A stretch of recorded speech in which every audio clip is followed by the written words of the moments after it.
Olá, sejam todos bem-vindos ao canal Embaixadores. É bom tê-los aqui para nós estudarmos mais uma vez juntos a Palavra de Deus. Estamos chegando hoje ao estudo do capítulo 11 do livro de Daniel e, indiscutivelmente, esse é o capítulo mais difícil, o mais desafiador para que nós consigamos compreender. O que nós vamos passar aqui no conteúdo desse capítulo, que é rico em detalhes, nós vamos dividi-lo em alguns vídeos para que o estudo não fique muito longo, tá bom? E nós queremos passar para vocês aqui a interpretação que nós encontramos nos estudos que temos feito, aquela interpretação que para nós tem mais coerência e pode realmente estar mais próximo da verdade, ok? Mas nós queremos deixar aberto para que você também possa pesquisar em outras fontes e aí juntando todos os conteúdos possa com oração chegar a uma conclusão. Tudo bem? Então nós vamos começar hoje o estudo do capítulo 11 do livro de Daniel, que tem por título Miguel vencerá a final. E veremos os detalhes da história sendo contados por um Deus onisciente. Uma das coisas que mais me fascina nas profecias é ver o extremo poder de Deus, que consegue contar o futuro em detalhes, muitas vezes dando nomes a personagens antes mesmo de existirem, mostrando como Deus realmente conhece o futuro, é todo poderoso, ele é onisciente. Então o que vamos estudar hoje aqui aconteceu mais ou menos 400 anos antes de Cristo e a gente vai ver Deus contando a história até chegar nos nossos dias. Isso é fantástico, não é verdade? Vamos começar então? Vamos ler o verso 1 e o verso 2. Mas eu, no primeiro ano de Dario, o Medo, me levantei para o fortalecer e animar. Agora eu te declararei a verdade. Eis que ainda 3 reis se levantarão na Pérsia, e o quarto será acumulado de grandes riquezas, mais do que todos os outros, e tornado forte por suas riquezas, empregará tudo contra o rei da Grécia. Então, no estudo de Daniel 11, mais uma vez nós vamos perceber o paralelismo com as outras profecias que nós estudamos anteriormente. Capítulo 2, a estátua. Capítulo 7, os 4 animais, o chifre pequeno e o juízo. Daniel capítulo 8, o carneiro, o bode, o chifre pequeno e a purificação do santuário. Daniel 9, explicando as 2.300 tardes e manhãs. E essa aqui é a última cadeia profética, que começa no capítulo 10 e ela vai até o capítulo 12. Mais uma vez, o conteúdo desse capítulo vai repetir o conteúdo das profecias anteriores, porém Deus acrescentando mais detalhes. Então vamos perceber mais uma vez o paralelismo dos reinos, os poderes que se levantaram na história, ok? Como nós comentamos, o capítulo 11 é o discurso que segue correndo do capítulo 10, tudo bem? Então aqui no verso 1, quando fala eu no primeiro ano de Dario, esse eu que está falando aqui é Gabriel, ok? Ele que vinha falando com Daniel no capítulo 11, no capítulo 10, aliás, Gabriel vinha contando para Daniel o que ele iria revelar a ele, o que iria acontecer no futuro, a batalha do grande conflito, e ele está continuando o seu discurso aqui, ok? Então, ele está afirmando, lá no primeiro ano de Dario, aquele mesmo Dario que está contado lá no capítulo 5, verso 31, a queda de Babilônia, esse mesmo Dario, ele fala que ele se levantou para fortalecer e animá-lo, ok? Simbolizando que Deus estava junto com Dario ali na sua ascensão ao trono, ok? Aí, em que momento da história que essa visão aqui está acontecendo? Como o discurso ele está correndo lá do capítulo 10, nós estamos no ano 536, 535 a.C., tudo bem? Lá Daniel capítulo 10, verso 1, quando Gabriel começa a cena, Daniel informa que ele estava no 3º ano do reinado de Ciro. Então, o momento da visão é o 3º ano do reinado de Ciro. E aí, no verso 2, Gabriel conta para Daniel, olha só, estamos no reinado de Ciro, mas 3 reis ainda se levantarão da Pérsia, e o 4º rei que se levantará, ele vai ser muito rico e ele lutará contra a Grécia. Então, se nós avançarmos a partir de Ciro para o futuro, Quem são esses 3 próximos reis da Pérsia? Nós vamos encontrar Cambises, que reinou de 530 a 522 a.C., Galmataesmerdes, em 522 a.C., e Dario I, é um outro Dario, tá? Diferente daquele que assumiu o trono quando Babilônia caiu. Dario I, 522 a 486 a.C., os 3 reis que se levantariam da Grécia. O 4º rei, Gabriel falou para ele que seria muito forte e lutaria contra a Grécia.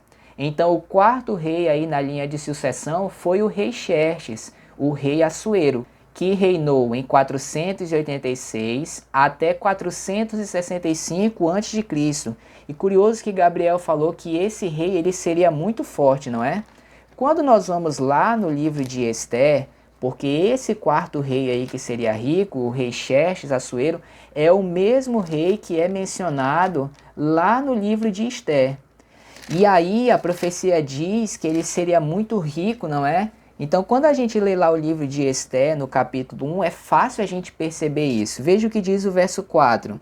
Então, Ester capítulo 1, verso 4. Então mostrou as riquezas da glória do seu reino, o esplendor da sua excelente grandeza por muitos dias, por 180 dias. Versos 6 e 7. Havia tecido branco, linho fino e estofas de púrpura atados com cordões de linho e de púrpura, e argolas de prata e as colunas de alabastro.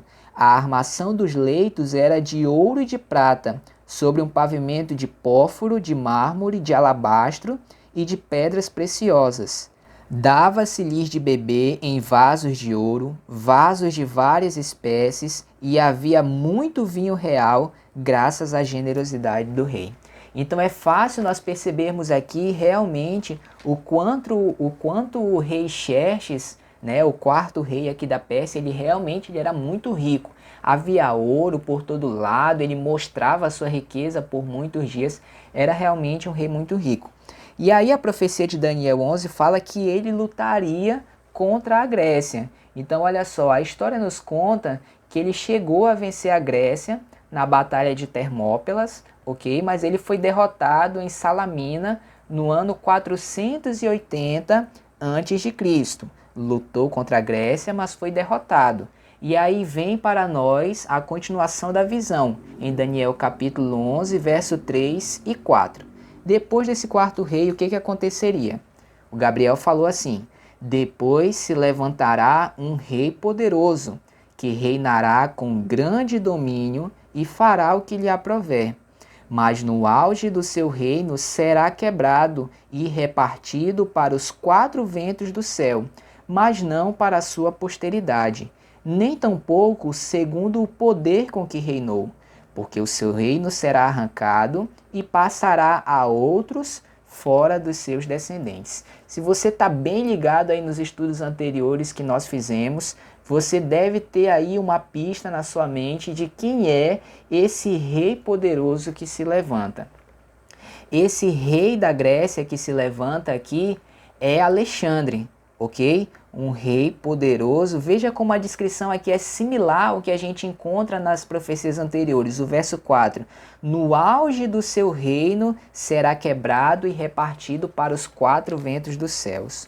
Quando a gente vai lá no Daniel capítulo 8, e eu falei para você que as visões estão em paralelo, ali olha, veja o que fala o capítulo 8, verso 5.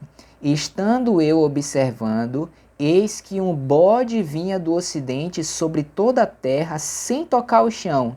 Este bode tinha um chifre notável entre os olhos. Se você não lembra quem representa esse bode, veja o capítulo 8, verso 21. Mas o bode peludo é o rei da Grécia. O chifre grande entre os olhos é o primeiro rei. Então aqui um bode peludo com um chifre notável. A Grécia e seu primeiro rei, Alexandre. Ok? Aí o verso 8 fala assim, ó, o bode se engrandeceu sobremaneira e na sua força quebrou-se-lhe o grande chifre. Veja como a linguagem é similar a Daniel 11. E em seu lugar saíram 4 chifres notáveis para os 4 ventos do céu. Muito similar à descrição que a gente viu em Daniel 11. No auge do seu reino será quebrado e repartido para os 4 ventos do céu. Aí aqui Gabriel acrescenta um detalhe a mais, ó.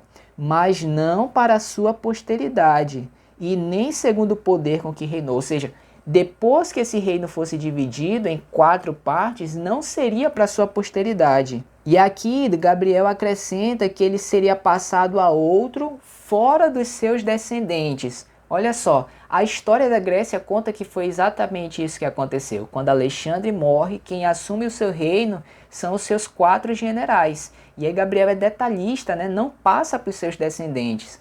Olha só, quando Alexandre morreu, e ele morreu muito jovem, de uma forma inesperada, Filipe III, que era seu meio-irmão, um candidato ao trono, quem poderia assumir o trono, não é? Ele acabou sendo assassinado. E Alexandre IV, que era filho de Alexandre o Grande, ainda não havia nascido. Então quem assumiu o seu reino foram seus 4 generais, que dividiram o império de Alexandre. Os Seleucidas, né, ficaram ao norte, os Ptolomeus ao sul, na parte onde era o Egito, e Cassandro e Licímaco as outras 2 partes do império de Alexandre. E daqui surgiram dinastias, que é o que nós vamos ver mais aqui para frente, ok? Então veja, Alexandre o Grande assumiu o trono com 20 anos, em 10 anos conquistou o mundo inteiro, e ele morreu aos 32 anos por uma febre, por causa da vida de orgias que ele levava.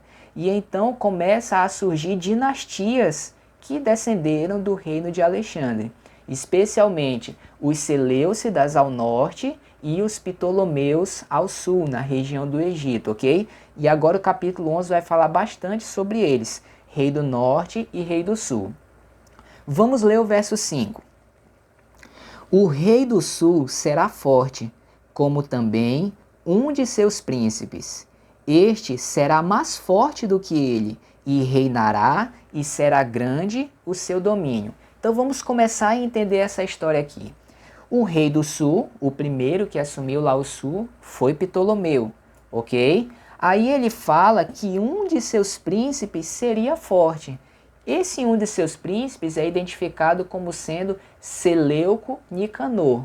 Olha só, os Seleucidas eles pertenciam ao norte e Ptolomeu ao sul. Então a gente tinha um Seleuco lá com o Ptolomeu no sul. E aqui ele diz que ele era como se fosse um de seus príncipes. Então o que aconteceu? Veja o que a história nos diz. Seleuco Nicanor perdeu o seu território para o seu rival no norte, que era Antígono, e aí ele foi se abrigar lá com Ptolomeu no sul.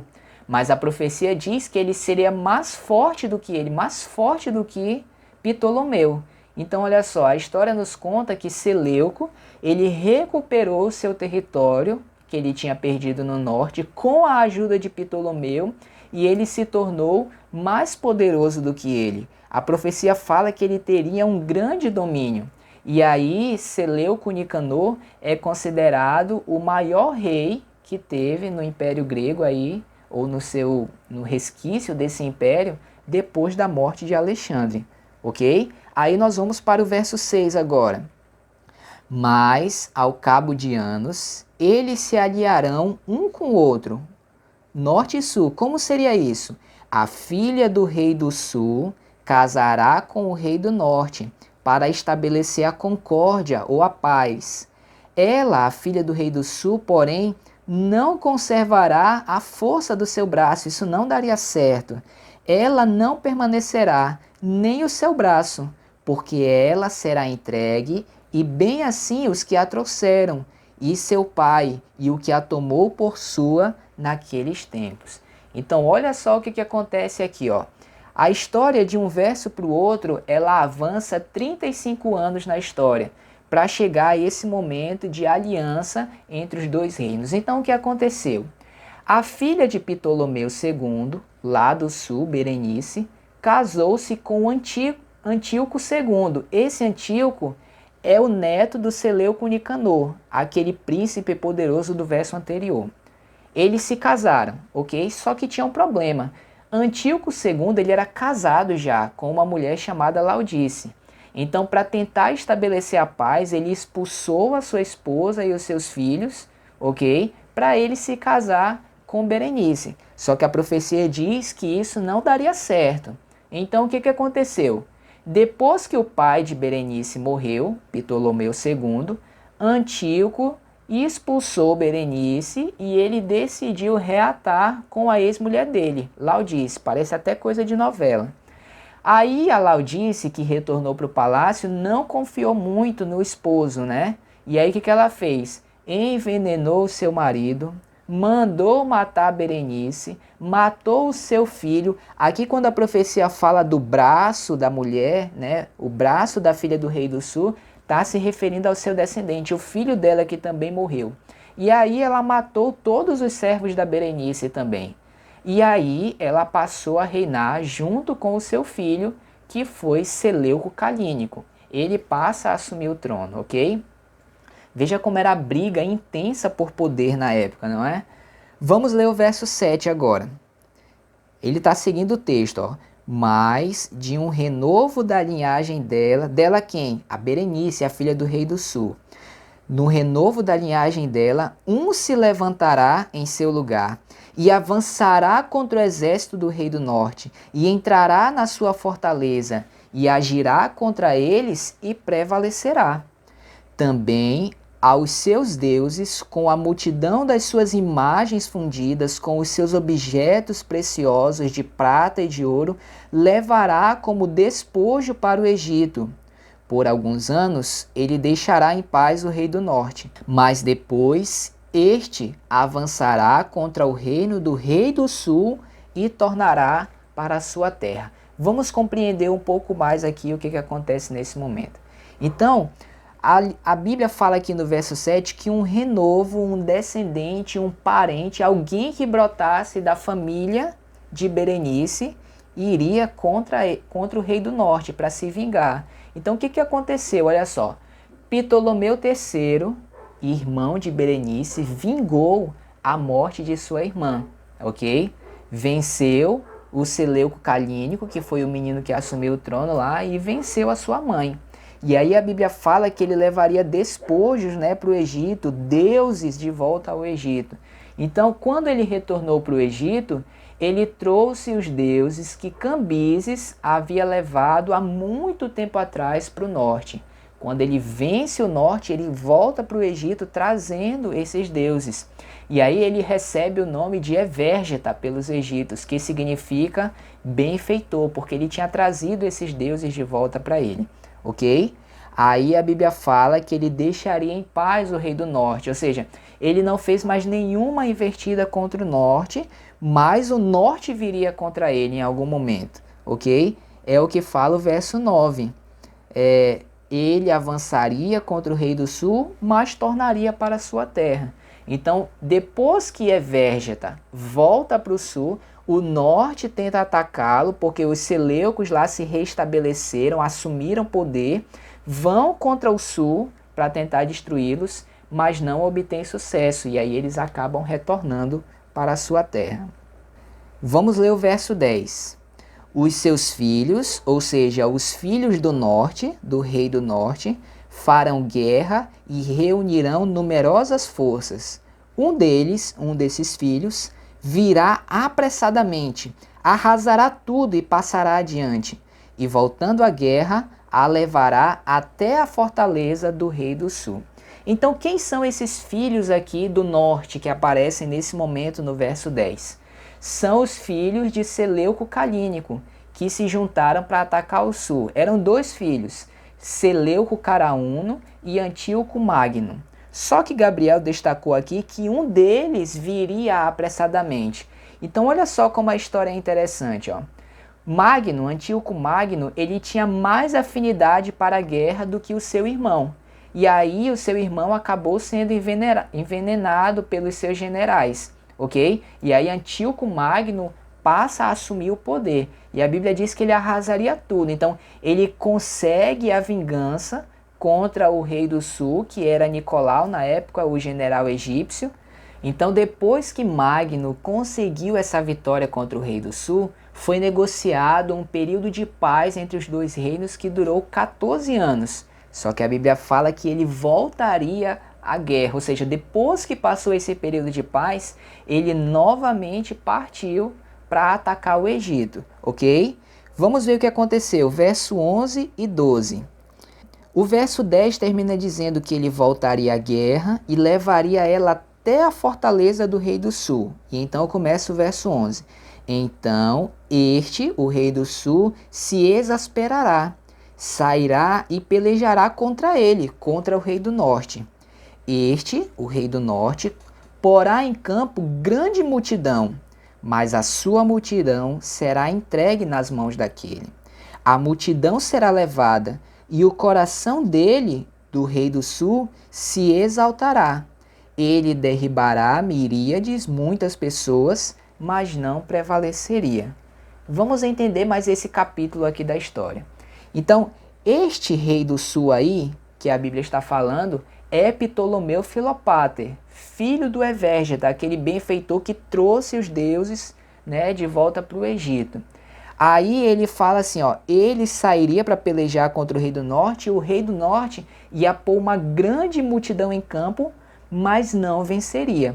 Então ele está se referindo aí à batalha de Ráfia, que aconteceu no ano 217 a.C. E realmente Magno colocou um grande exército em batalha. Olha só, 62 mil infantes, 6 mil cavaleiros e mais de 100 elefantes. Mas ele acabou sendo derrotado, e aí a Bíblia fala que o coração de Filopater se exaltaria. Ou seja, depois que ele venceu Magno, em vez de ele partir para uma conquista total contra o norte, ele não fez isso. Acabou simplesmente os submetendo a impostos, porque ele não tinha muita afinidade para a guerra, ele gostava de viver a vida, né? E aí essa atitude dele acabou gerando um desagrado com o seu povo. Por isso que a Bíblia fala que ele acabaria não prevalecendo. Ele perdeu o apoio do povo, ganhou o desagrado dos seus aliados, ok? E aí ele acabou caindo do trono. E aí vem o que acontece no verso 13 e no verso 14. Olha só. O rei do norte, porque o rei do norte tornará. Mais uma vez o norte a insistir. E porá em campo uma multidão maior do que a primeira. E ao cabo de tempos, isto é, de anos, virá à pressa com um grande exército, com abundantes provisões. Naqueles tempos se levantarão muitos contra o rei do sul.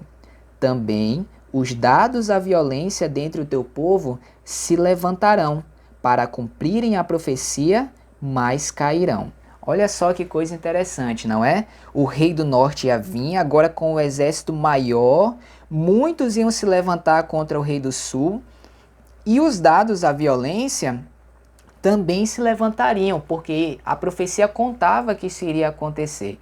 Então olha só, a nova invertida do rei do norte. Magno reuniu um novo e maior exército para ele invertir, tentar vencer o sul.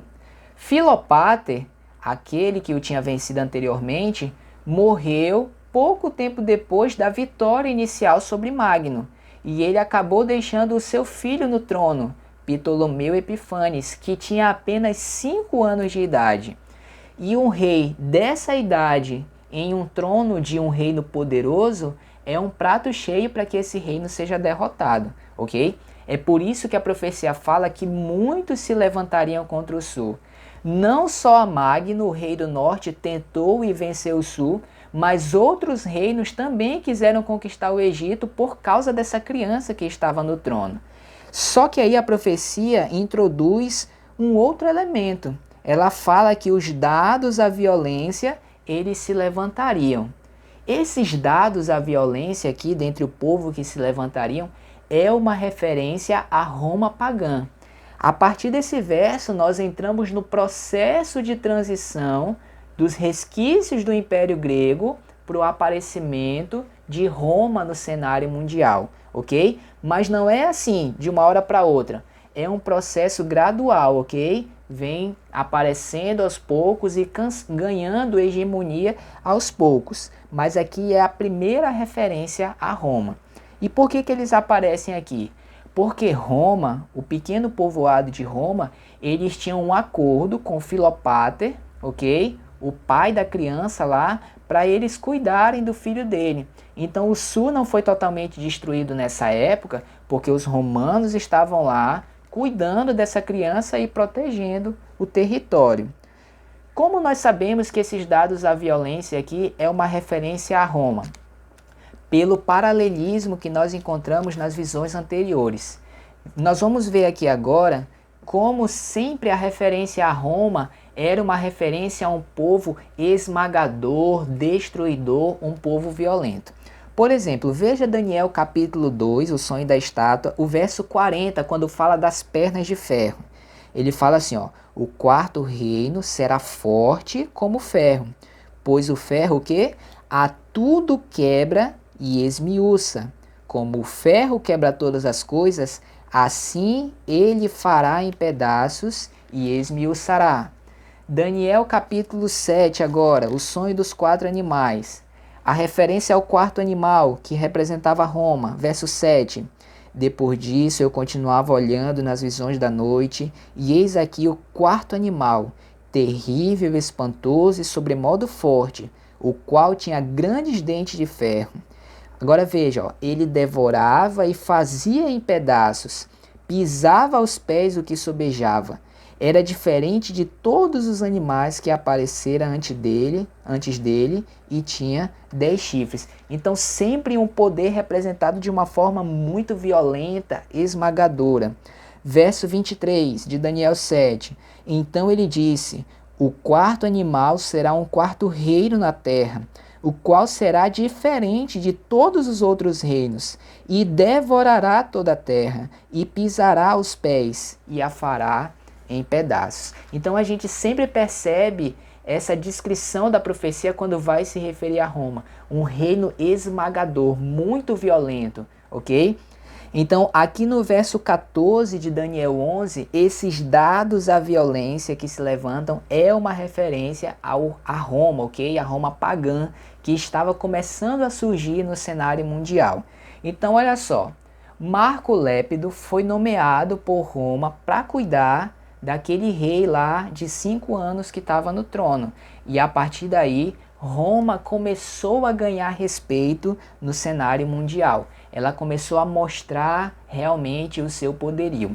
E aí os versos que se seguem vão mostrar a ascensão desse poder e o seu estabelecimento.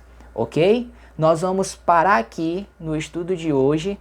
E se você está ainda um tanto confuso, Rei do Norte, Rei do Sul aparecendo várias vezes, a dica que eu te dou é: leia e releia o capítulo mais de uma vez, porque aí as figuras vão ficar cada vez mais comuns para você e você vai conseguir ir entendendo a profecia cada vez mais. Tudo bem? No nosso próximo estudo vamos continuar estudando Daniel capítulo 11 e vamos ver o aparecimento do Império Romano. Tudo bem? Feche seus olhos, vamos orar juntos neste momento. Santo Deus, nós queremos mais uma vez louvar o Teu nome pela oportunidade de estudarmos esses ensinos e poder mais uma vez entender que Tu é o Deus de toda a história, o Deus Todo-Poderoso que sabe todas as coisas e revela essas mensagens especiais para nós, para que possamos entender como o Senhor trabalha para conduzir a história do nosso planeta. Louvamos o Teu nome por isso e pedimos o entendimento, o Teu poder, para que possamos cada vez mais aprender de Sua palavra. É o que nós pedimos em nome de Jesus. Amém. No nosso próximo estudo, eu espero você para que nós possamos continuar a análise, o estudo de Daniel capítulo 11. Tudo bem? Até lá!